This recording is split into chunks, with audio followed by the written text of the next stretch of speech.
ध्यान दीजिएगा, समीकरण में पूछता है किसका अनगिनत हल है, किसका कोई हल नहीं है, किसका एक हल है। सबसे पहले पहचानिए, उसके बाद उसका हल कीजिए।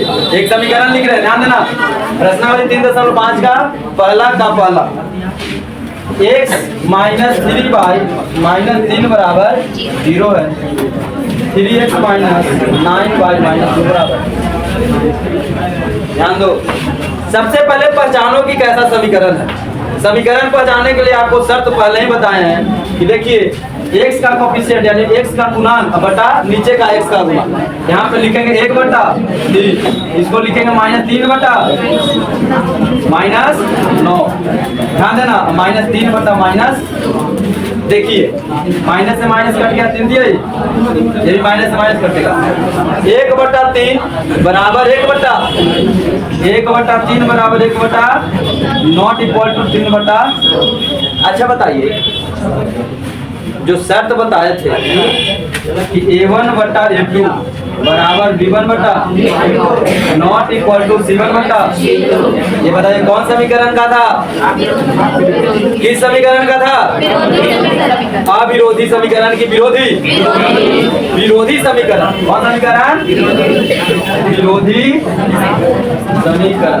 अब बताइए, जब ये विरोधी समीकरण है तो इसके कितने हल होंगे? कोई हल नहीं होगा। इसका हाँ लिख देते हैं, इसका कोई हल नहीं होगा। इसका कोई हल होगा ही नहीं, तो इसको हम हल करेंगे तो इसको छोड़ देंगे। पहचान गए कि इसका कोई हल नहीं होगा, है ना।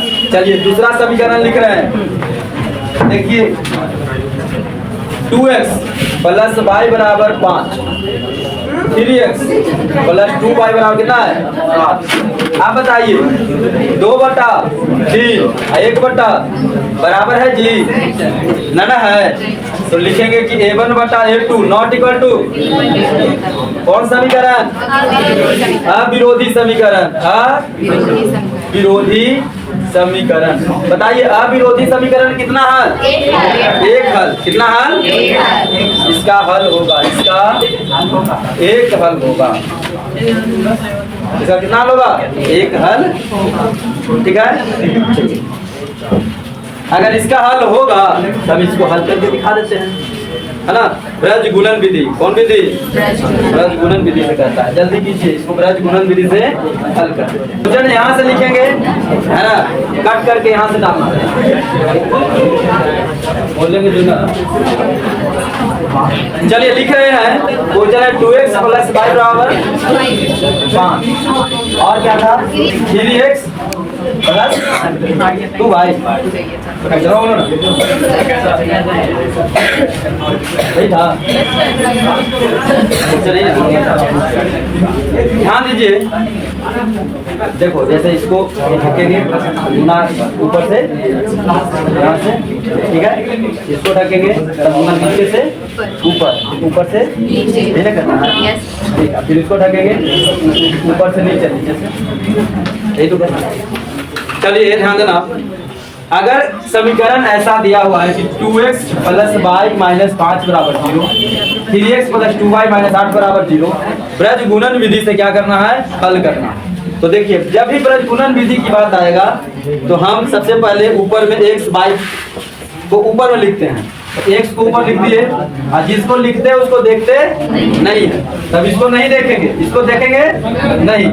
ध्यान दीजिए, ऊपर से गुना करना नीचे, y का गुणांक 1 है, तो 1 गुना कितना करेंगे? -8 माइनस। फिर यहाँ देखो, इसको तो देखना ही नहीं है, 2 गुने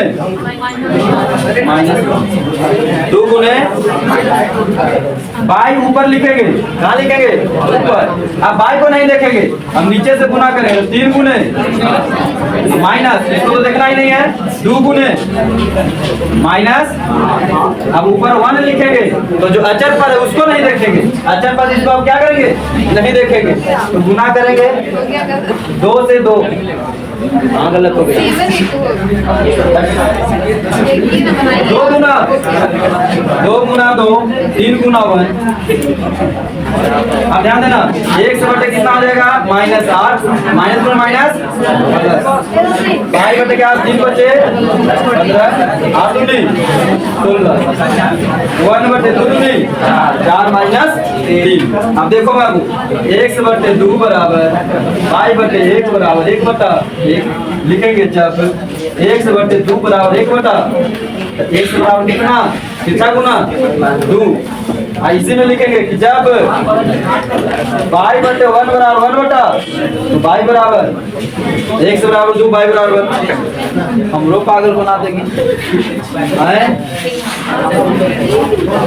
आ रहा है देखो ब्रज गुणन को समझाने के लिए हम समीकरण लिख रहे हैं। समीकरण का स्वरूप होता है a1x b1y प्लस c1 बराबर a1x plus b1y plus c1 बराबर a2x b2y प्लस c2 बराबर d। सबसे पहले समीकरण का स्वरूप समझना, पीछे सबसे पीछे स्वरूप समझो है ना स्वरूप समझेगा हाँ स्वरूप किसका ही ना होगा है। अब देखो समझिए अभी बोल x ऊपर में तो जिसको लिखना रहेगा ना उसको देखना नहीं, हम इसको अब नहीं देखेंगे तो गुना ऊपर से कहाँ करेंगे b1 c2 गुना क्या कर दिए b1 में c2 माइनस नीचे से फिर ऊपर b2 c1 ये बराबर लिख दिए। फिर y ऊपर में लिखेंगे y ऊपर में लिखे अब इस y को नहीं देखेंगे y को अब नहीं देखेंगे। अब गुना करेंगे ऊपर से नीचे इधर से या यहाँ से भी नीचे से ऊपर कर सकते हो या ऊपर से नीचे। अगर इसको नहीं देखेंगे तो c1 a2 माइनस यहाँ से कर देते हैं c2 a1 बराबर अचर पर वो लिखना है c। अब c1 c2 को नहीं देखेंगे अब गुना कैसे करेंगे तो देखो बाबू a1 का गुना होगा b2 से a1 b2 माइनस फिर क्या लिखेंगे a2 b1 अगर ये आपको याद रहेगा समीकरण देल है आपको ये याद रहेगा तो ब्रज गुणन का मैथ जो है आसानी पूर्वक आप क्या कीजिएगा बना लीजिएगा। ये चीज मेथड को आप याद करिएगा तब समझ रहे हैं समझ रहे हो जी। अगर मेथड तुमको याद रहेगा तो ब्रज गुणन आसानी से क्या कीजिएगा। चलिए 3.5 का क्वेश्चन नंबर 2 है 2x प्लस 3y बराबर पीछे 2x प्लस 3y बराबर 7 a minus b x plus b बराबर दिया हुआ 3a प्लस b।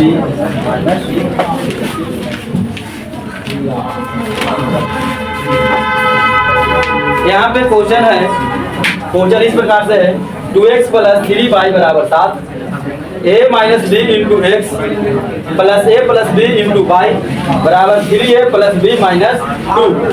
कहता है कि इसका अनगिनत हल है अनगिनत हल है ना। तो अगर अनगिनत हल है तो a b का मान निकालो। किसका मान निकालो a b का। हम सबसे पहले लिखेंगे अनगिनत हल होने का शर्त।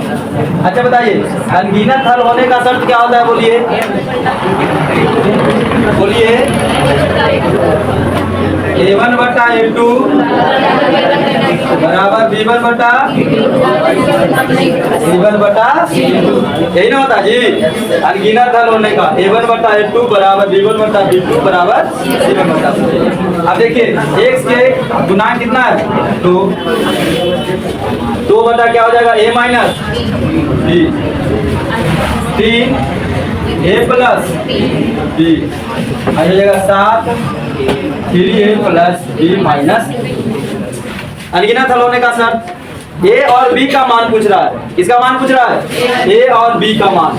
आप ऐसा कीजिए ना लिख देते हैं कि जब 2 बटा a माइनस b बराबर 3 बटा ए प्लस, चलिए यही दोनों के बराबर करते हैं क्योंकि ऐसे तीनों बराबर हो रहे हैं। चलिए दो के बराबर करते हैं। देखना बाबू, अगर हम तिरछा गुना करते हैं यहाँ से यहाँ करते हैं, तो चलिए 3 में गुना कर देते हैं। 3 इंटू क्या आ जाएगा, ए माइनस बराबर 2 इंटू कितना आ जाएगा, ए प्लस बी हो जाएगा। ए लड़का पीछे टोपी, यहाँ समझा रहे हैं तो ना समझेगा, आप फिर कहेगा कि हमें समझ ही में ना आए। इसलिए समझिए, ध्यान दो। ए 3 में ए से गुना, 3 में बी से गुना, 3 बी, 2 में ए से गुना और 2 में बी से गुना 2 बी। अब ए वाला को एक तरफ कर लो, ये देखो 2 ए क्या है प्लस में, इधर आएगा तो माइनस। अच्छा ये क्या है माइनस, उधर जाएगा तो प्लस हो जाएगा। अब बताइए ए बराबर, अभी बी को इधर ले आते हैं तो ए बटा कितना होगा, 5 है, 5 बटा, कंपेयर करो ए बराबर कितना और बी बराबर कितना, यही हो गया आंसर। ए का मान 5 और बी का मान 1, ये बन के रेडी। चलिए